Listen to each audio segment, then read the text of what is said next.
Thank you for auditing Professor Sky's Record Review, the always positive new music review show hosted by a French professor who sort of wants to apologize for his last review of a Lana Del Rey album. Today I'll be reviewing her new album, Chemtrails Over the Country Club, but I want to talk a little bit about my last review, which was on Norman F. and Rockwell. And I should preface everything by saying, I've never actually paid that much attention to Lana Del Rey's music before I started this channel. So up until Norman F. and Rockwell, she had just been sort of a figure that I knew. I knew a few of her songs. I'm sure I'd listened to her albums at people's houses, but I didn't really know her music. And so I ended that video making what I thought was a kind of funny, kind of true, but maybe questionable observation. So I have spent some time in my life online dating. And when online dating, they often ask, what's your favorite... I've never done the quick ones. I do the like OkCupid, the ones that require you to write a lot, because that's where I shine. So, like they'd ask a lot of questions like, what are your favorite this and what is your favorite that? And I mentioned that I've sort of had a joke for a few years that if someone says their favorite musician is Lana Del Rey, you should probably just move on because it usually indicates a certain fractured, a certain like romantic in the sense of like romanticizing dysfunction, like a self-destructive streak, just sort of like someone who's not really ready for a good relationship like that which I was looking for. But looking back on that, while there's something kind of funny to it, and something somewhat true to it as well, because Lana Del Rey in her previous work does glorify self-destruction to a certain point, it's probably just misogynistic on my part. It's probably just an extension of my general aversion that I've had my entire life, my sort of androcentric music taste, which is a nice way of saying that I don't listen to much music made by women. I just haven't historically. Part of the reason why I do this channel is to help me confront my biases. My biases? Whatever the plural of bias is. I am actually a professor, but I don't know how to pronounce that word. All of my biases, I'm trying to challenge. I'm trying to unearth them and find them, whether they be racial or sexual, and in this case, a sort of gendered one. I grew up in a classic rock household. I grew up in the United States of America, so I grew up in a very androcentric, misogynistic society. And I think that's really impacted the way that I listen to music and how seriously I take music made by women. And I think this album is a good way to help me confront that, to challenge that, to call out former me and say, Sky, you're being sexist. You cannot like Lana Del Rey, but to dismiss her as representing something, a certain kind of woman, a certain kind of person, is just not okay. So I would like to apologize to you if you watch that video. It's actually, I'll put a video up here. You can watch it. It's actually, I think it's a pretty good review of the album in general, but that little coda that I put on there, I think it's fairly questionable. And moreover, it's not even true anymore. I don't know about her previous music.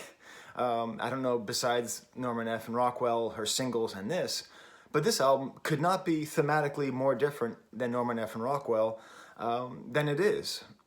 This is totally opposite of everything that I felt. And what's funny is, musically, it feels like everything else I've heard by her. It doesn't feel like that big of a departure. But thematically, there is no self-pity on this entire album. There's no self-destruction on this entire album. There's a lot of nostalgia, sort of generally keen poetic observations, a lot of meditations on fame and the position of women in music, which is why I began with that preface. But ultimately, it's much more interesting than just, I drink a lot and sometimes I sleep with the wrong guy. This album is, I'm gonna say it, it's happy. Now, when I listened to the album, I joked. I was on a ride and I was driving around with my wife and I was joking, oh, this is a great album to slit your wrist to, or some other awfully insensitive joke that I might have made. But that's not true at all. Musically, it does sound very dark, but it's a happy, happy album. It feels like it's coming from somebody who is doing better, who is not sad, who is not self-destructive, but for the best possible reason. She just appears to have worked things out. This isn't I found the lover who will fix everything and I'm finally okay because I found the one, and it's not I found Jesus, and it's not I gave up drugs. It just really feels like someone who's figuring out life as they go along. So that's nice. Another reason for me from 2 years ago, whenever that album came out, to apologize. Now, musically, this album absolutely requires 2 full, close listens. Let me tell you why. The first listen, and this is going to sound condescending, but I can't help it. I often sound condescending. I kept waiting for the album to start. So, like, every song has this kind of like slow down-tempo or mid-tempo feel, and her voice, and it's all very nice. But I sort of like wait for like a hook to come in, like a strong hook or some kind of But we just never got there. It's just never, there's never a point in the album where you go, yeah. But I don't think that's the point of the album. And I think, frankly, that's a rather shallow thing for me to be looking for while listening to an album. This is much more atmospheric, and the atmosphere that it puts you in is this kind of low-key, self-confident, reflective mood. It's not easy, actually, to make music that can make people reflective without being sort of solipsistic, without sort of like just being stuck inside your own mind. This album is able to do that thematically. And I'm going to go through all that as I go through the lyrics song by song. But musically, I think we're in an interesting point in pop culture. It seems to me that the extremes are getting more. So I'm going to compare this to Taylor Swift, not because they're 2 female musicians, but because they're 2 female musicians who are extremely influential and extremely powerful and have the ability to shift music with every album that they release. Okay, there's not that many people who can do that. And they both work with Jack Antonoff. I'll get to him in a second. But with Taylor Swift and Lana Del Rey, over the span of a year, releasing 3 albums that are all very down to earth, very acoustic, piano, guitar, voice, very much an album, in these albums that could have been made in 1976 or 1971, but are being made in 2021, it very much feels like, oh, well, then this is just the change in pop, and pop is just going towards a more sort of singer-songwriter, nutty, crunchy 70s feel. But then what do we do with Charlie XCX and 100 Gex and hyperpop? It seems like maybe everything is just getting more extreme, where some people are kind of hunkering down into a much more earthy, tangible feel, and then others are just going as far as they possibly can in the automated, in the distorted, in the electronical and the computers, which makes sense. It makes sense that we live in a culture where record sales are past CD sales, because if we're not listening to music like digitally, then we want to have the biggest possible, most unwieldy, most anachronistically analog thing we can have. I don't know, just a theory. But let's talk about Antonoff. Let's talk about Jack Antonoff, the producer who somehow lost the Grammy last year. It makes sense, but I sort of feel like he should sort of get the Grammy every year based on what he's been doing for the last couple of years. But what he does really well on this album is it doesn't feel like he's doing much. Like, at no point do you listen, at least only at a couple points do you listen to this and go, oh, wow, what production there. And I think this is necessary. I think it's necessary to have an album that feels like it's a singer-songwriter album of the 70s. Means you can't have a super flashy producer. It's a very tasteful album. It's very tastefully produced. Piano, guitar, sometimes the songs will develop a little bit. That's what I'm talking about, the second listen, where you'll hear a lot more richness to it. It is a catchy album. Almost every chorus you will get stuck in your head, but you won't get it stuck the first time. You'll get it stuck the second time or the third time that you listen. It is inevitable that one compares this album to Joni Mitchell's albums, and I will. But I'm not going to leave, that's not my point of the review, but I'm going to leave that to the very end because, of course, the final song of the album is a Joni Mitchell cover. Just for fun, I thought I would bring in a criticism of Taylor Swift's album from last year and apply it to this album just to see how well it works. Rosin O'Connor of The Independent said about Folklore, "There are no pop bangers here, just exquisite piano-based poetry." That's pretty much what we have here. Exquisite piano-based, guitar-based poetry. Definitely the thing that Lana Del Rey does that I completely underestimated is just her voice. it is an astoundingly dynamic voice that does so many different things on this album. There are, okay, I'm going to be seeing my brother soon, and he's an artist. And he describes to me, you know, like what makes a good painter. And what makes a painter so good, like if a painter is painting the ocean, is the ability to use colors that aren't just blue. Like to use lots of different shades of blue, but then sometimes to like throw in a pink where you wouldn't think it would be there because that's actually how light reflects off of water.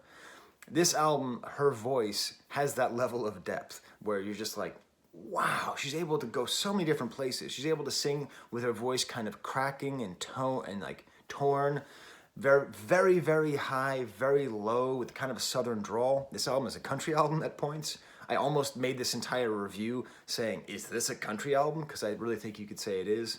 But it's just able to do so much, but it requires very, very close attention because it's not like she's doing acrobatics. You know, she's not doing any of that. But from song to song, her ability to hit these different styles of voice, to do so much, like it really feels like her vocal cords are just absolutely like an instrument that she can manipulate with no difficulty whatsoever. That's how it feels here, and that they're able to do a lot.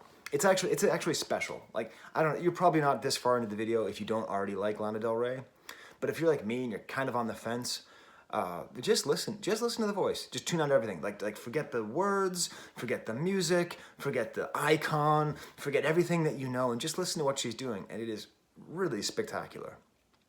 This is an album which is interesting because, as far as I can tell, and this is just, you know, I haven't read any reviews of the album, maybe this is something that everyone says about it, I don't know. All the songs are paired. It's like there's these little dyads, little two-part songs that all just kind of go together. And so that's how I'm going to review it track by track. I'm going to go and explain how each of them are all kind of connected, except for one song. So if I have one complaint about this album, one complaint. A little frog in my throat. If I have one complaint about this album, it's that there's one song which doesn't fit into any of the others. That isn't some kind of paired song. So do you know what I'm going to do? I'm going to highlight that song because I like that song. Tulsa, Jesus Freak. This is your homework. If you've never heard her music or you're interested in this album, this is the song that will be the example that I'm going to talk about. It has the very restrained, excellent production by Jack Antonoff with kind of a still piano, kind of shuffling, kind of a shuffling rhythm to it. Like most of the music on this album, it never quite goes anywhere very definitively where you're like, here we've arrived at this point. But when you actually look back at it, you realize that it actually has gone some different places. It does do different things, but it does it in such a smooth way. And the main place that it goes is this wonderful chorus that comes, this post-chorus, will be white hot forever, and the way that it's repeated. And all of these lyrics, Tulsa, Jesus Freak, you should stay with Jesus, will be white hot forever. It highlights her excellent lyricism, which does the thing, which I talk about all the time on this channel, where you understand it, but you can't quite explain it. Like, I know exactly what she means when she says, we'll be white hot forever. But even though I'm making it not my job is teaching, but even though I'm making it my hobby, right? Or I'm making this video to explain to you what it means, I don't have an exact answer. It's something about longing for youth, about the pain of youth passing, something in that sort of vague place. And this person that she's singing about seems to be like a down and out lover who's drinking too much, but maybe it's not. She's able to really make a nice sort of tableau, a nice image here, and I don't quite know what it is. She also mispronounces Arkansas as Arkansas. And that's another thing which she does on this album. And could you please tell me, if you're a Lana Del Rey fan, is this something she does a lot, like intentionally misproducing? Misproducing. That wasn't intentional. I did not intentionally mispronounce the word mispronounce. And that's not even mispronouncing. Anyways, does she often mispronounce words? Because it actually reminds me of Lil Wayne, who's the world's greatest intentional mispronouncer of lyrics, like Arkansas. But it's just a great example of the mood that this album sets, the lyricism, her voice is doing all these things. There appears to be a little bit of auto-tuning at the very end, intentional auto-tuning, which is an odd touch. I think that's typical of the album, not because you hear that a lot, but each song usually has one little element that's a little bit different than the rest. So there we go. We're out of the way. Now let's go through the rest of the 10 songs and these 5 pairs. First off, we have the nostalgia dyad that starts off the album, White Dress and Chemtrails Over the Country Club. All right. White Dress is an amazing song. It's just great. The only problem with this song is that it's so great, and it's her voice is so different on this song that I sort of wish the whole album were like this, because her voice is almost out for the entire thing. Like, it seems like maybe she had a cold or I don't know, sore throat or something, and she can barely sing it. There's just this piano underneath. I think this could be a pop song. This could be a single. I always think about Into the Great Wide Open by Tom Petty. You know, the great line, the record company says they don't hear a single. There's not a single on this album, I don't think. They're all great songs, so sometimes great songs end up being singles, but there's no song here that jumps out. I guess this might be the closest to it. But it's just sung in this great, breathless, without being breathy. I don't know how I can explain that, but she's not like, it's more like, I already said I almost had a frog in my throat. I gotta go back to Snoopy. And the way that this is actually emphasized in the lyrics is she can't even fit all the lyrics into the verse. Like she's just totally straining. I think she can be defined quite often by the smoothness of her voice and the smoothness of the production. Throughout the rest of this album, the other 10 songs on this album, she's just so smooth. But here, men in the music business conference, and she's just totally out. And it feels like it's totally intentional. And it creates a very interesting dynamic where you're listening to somebody who's just remembering what it was like when she was, 19, I think it was, when she was younger, when she was... What's great here is that this is a happy album and this is a happy song, but also implied in it, the idea of there being a men in the music business conference is hilarious, right? Because there are women in music business conferences, right? There's a lot of conferences like that because women are so underrepresented in the halls of power. So the idea of like having a conference for men in the music business is just grotesque. And the idea of her being a 19-year-old attractive young woman in a tight dress at this kind of conference, she doesn't have to say it for you to know the way that she's probably being treated and the way that she's being seen. But then the way she talks about it in the song is that she felt seen. So maybe it was actually a positive, there was a positive element to this, and she never even hints at the negative element. It's great. And there's not really, I don't know, this doesn't feel like I'm scanning my mental, record crate, flipping through. Are there other songs I can think of like this? I can't really think of it because it feels like she could have sung this song from a totally different perspective and had it be really negative and bitter and angry, but it's not at all. It's just a sort of weirdly happy with a potential for darkness to it. So it's a great song. So that's a kind of nostalgic song about being young. And then Chemtrails Over the Country Club, which that's the best title of an album this year. And it will be the best title of an album for the whole year. You can't get a better title than Chemtrails Over the Country Club. It is an amazingly evocative title, right? And let me tell you why. And it's what the song does. Because country clubs are ugly.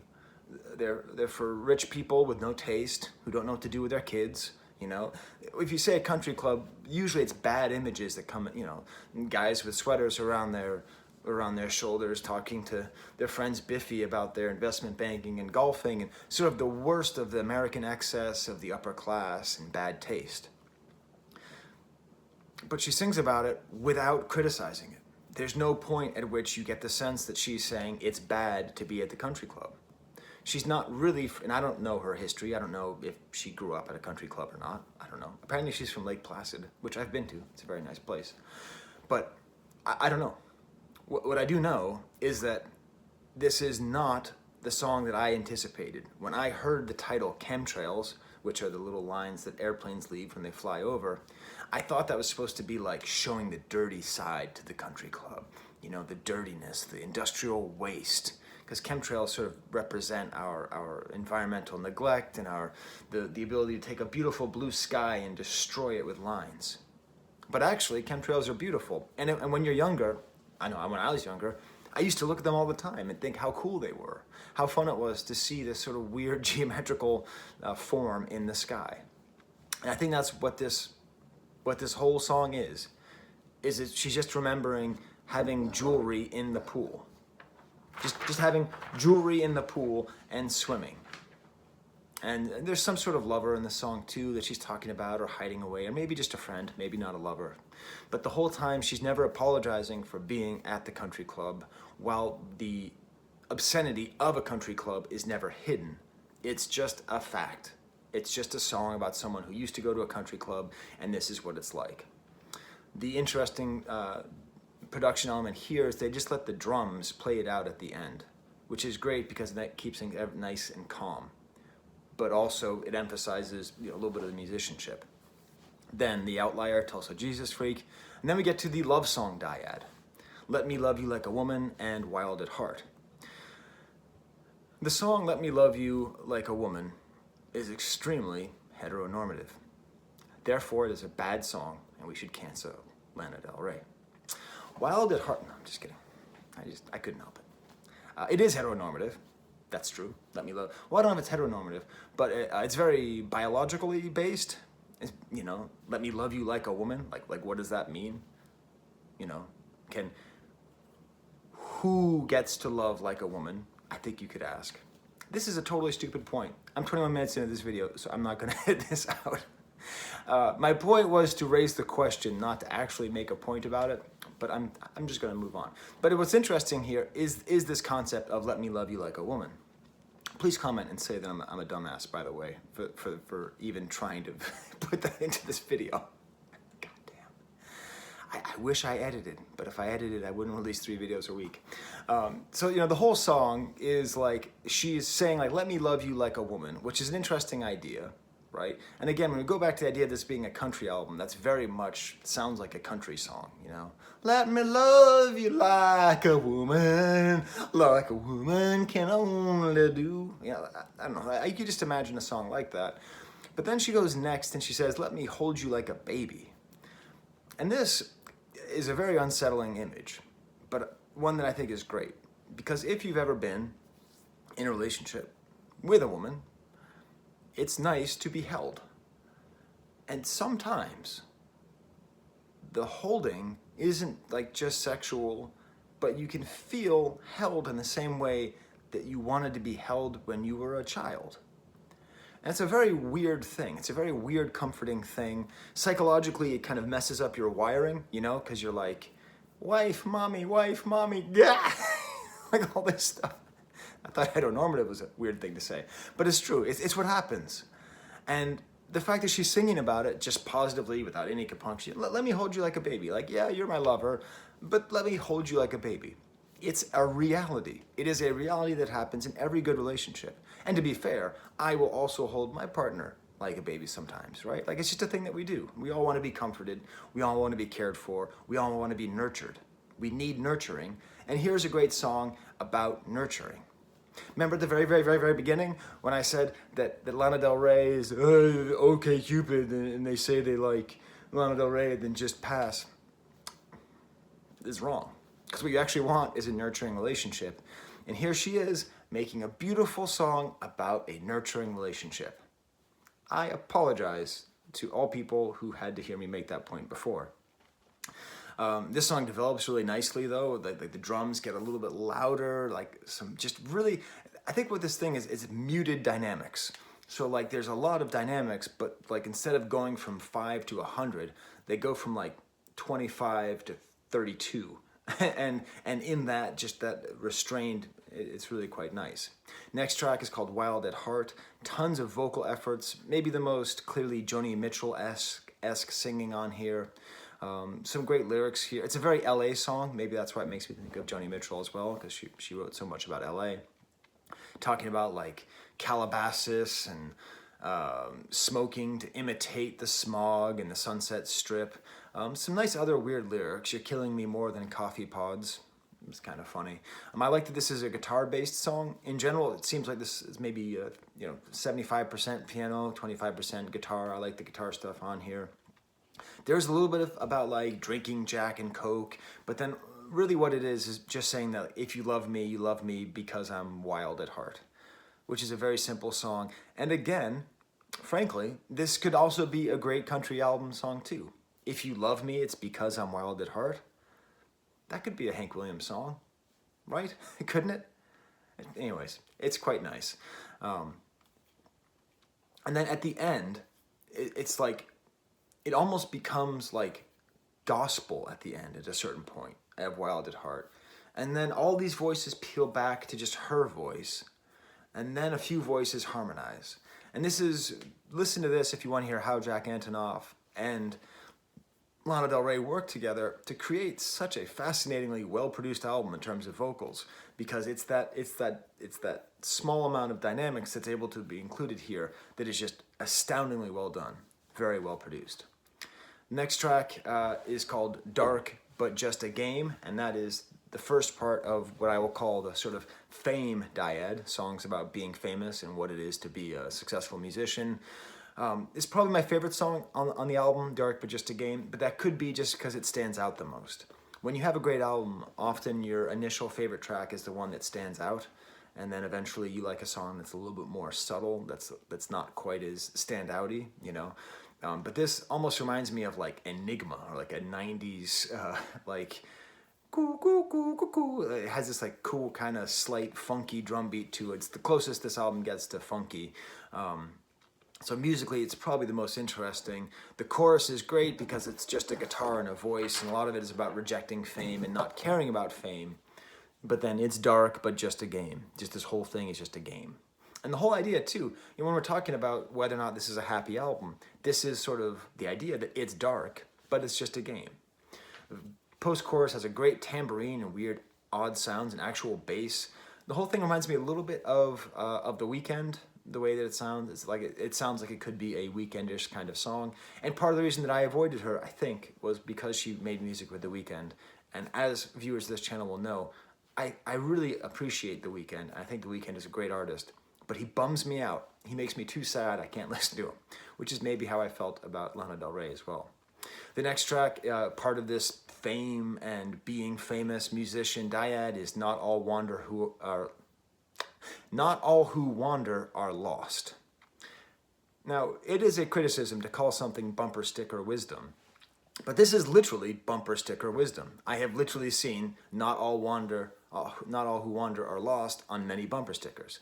But that doesn't mean this song is shallow or uninteresting. It's actually quite nice. It's about being on the road and about having too much time to think and how that leads to alcoholism. And it's mostly a smoky voice and a nice guitar, and it's an interesting idea, saying not all who wander are lost, it's just wanderlust. That's a fun turn of phrase. Again, a very kind of country punchline, you know, like country music is great music for having punchlines. I think this does it really quite well. Really sweet kind of resolving guitar lines and bass lines, and there's even some studio chatter all over this track, which is quite nice. Then we get to so we had the love songs before with Let Me Love You Like a Woman, and now we have the love ending songs, the breakup songs, Yosemite, which is the only one not produced by Jack Antonoff. I guess it's by her old producer. It's all about seasons changing, and isn't that cool, but nothing really changes. So like double guitar, sort of these strain sounds come back. And it actually sounds like the most that it ever sounds. Sorry, I have to, am I still recording? Sorry, I had to put my phone on airplane. My brother almost was going to call me soon. So like, this is where it sounds the most like a 70s album on here. I mean, there's even bongos. I mean, bongos? You don't hear bongos very often.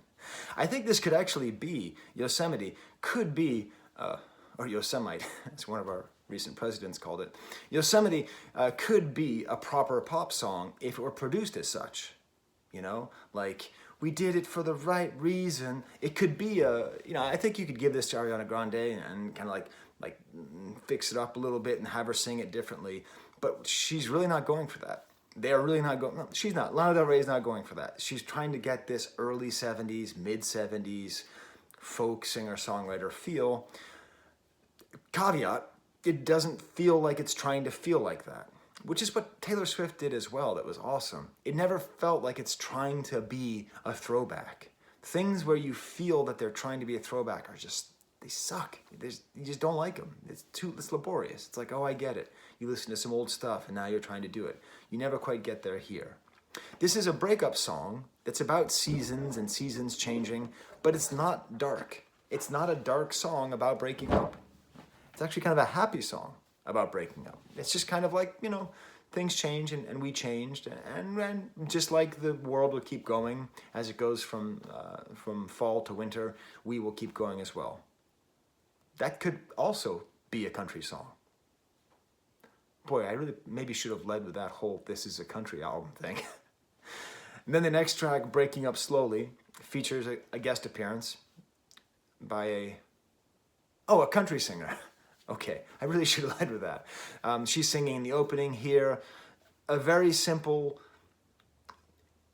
what country music does very well, a well-written country song does very well, is it can say something very profound, but using very simple language, and is witty in a way, like homespun and witty at the same time. So "Breaking Up Slowly" is very hard to do, but it's hard being lonely, but it's the right thing to do. That's the theme. And that's beautiful. And I can't think of many songs about breaking up slowly. There's a lot of songs about relationships falling apart slowly. There's a lot of movies, that's a whole theme. But breaking up slowly, there's a reciprocity implied in this idea. It's hard being lonely, but it's the right thing to do. Right? If my impression of Lana Del Rey in the past was that she was always about self-destruction and bad relationships and good sex and bad feelings and all these things, this song is totally out of that range. It's so true. Like, play this song for anybody that you know who's in a good relationship that should probably end. You know, I've been in those. Like, you know, it's a good relationship, but it should probably end. It's probably over. We've probably been breaking up for the past year, okay? This happens a lot. This is a song for that. It even kind of extends, and it talks about Tammy Wynette and her relationship with George Jones. I had to do some research into that. Interesting part of the end of the album as we're leading here, where she's being very consciously aware of her place in the stream of female singer-songwriters in American culture, which ends with the final dyad, which what I will call the feminist manifesto. Okay, like where she's really overtly talking about her place in the history of women singer-songwriters. But she's never doing it in a preachy way. She's never like, you know, girl power at any point. It is the most deeply sincere and reflective way of doing this that she could possibly have. It's funny because when I think about my first exposure to Lana Del Rey, like many people, especially, you know, when I was in my late 20s, you know, I was dead to music. I didn't care about any music. It was all bad as far as I knew. It was seeing her on Saturday Night Live. And I remember just making fun of her just over and over again because she sang video games, and I thought it was just so funny the way she sang video games. And I just completely dismissed her. I must have dismissed her probably because I thought she was really attractive, and I just inherently just distrust that because like, oh, she must just be a studio plant or whatever it is. And I was able to make fun of her voice. But then I remember thinking a little bit after laughing at it, like, I bet watching men or boys play video games is a really underrepresented part of being a woman in the modern world. I'm actually really happy that someone is making a song about this, because I bet this is really important and that it really speaks to millions and millions of women in a way that's maybe more interesting than just like, stop looking at my butt, right? A song that's like actually about a different kind of inequality. I had that thought, and the jackass that I am, or the dumbass, you could put in the comments, which am I, a jackass or dumbass? I'll put up a poll. I just ignored it. I was like, yeah, that's interesting, and then moved on. I didn't think about the fact that she was singing like that made it really interesting. I ignored it, and the main reason that I ignored it is this bias that I've had against women singers my entire life. This album really forces me to confront that. And I think about making mixtapes. I used to make mixtapes back in the 90s, and I'd always have to like I mean, I had no problem making it diverse in terms of black and white because of my love of soul and R&B and hip hop and rap, you know, all that, you know. But having women representation is almost impossible. So all my mixtapes and my friends' mixtapes were like 32 songs with men and then like a PJ Harvey song. And like that was it. Maybe Bjork. Like they were the sort of tokens in our sort of world. Why am I talking about this now? Because the song Dance Till We Die is a love letter that she is writing to all of these singers who I have not paid enough attention to. Singers who I have dismissed for no good reason other than sexism. Just the natural sexism, and like all natural isms, like natural racism, natural sexism, it is my duty to confront. I can't just have them and just say, yeah, I never really listened to Joni Mitchell because, you know, I don't know, I just don't really like her voice. No, it's actually my duty to go back and listen.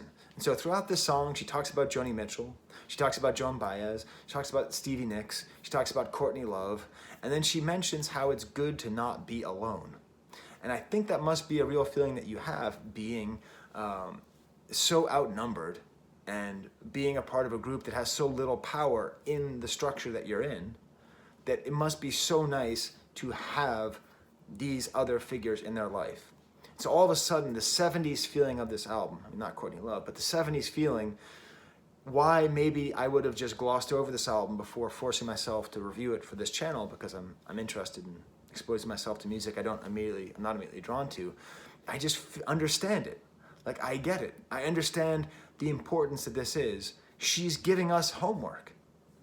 She's telling us, and more importantly, telling her fans, and more importantly than that, telling the people who are coming after her, people who listen to her and say, I'm a woman and I want to make music and I don't want to be a pop star, I want to be a singer-songwriter.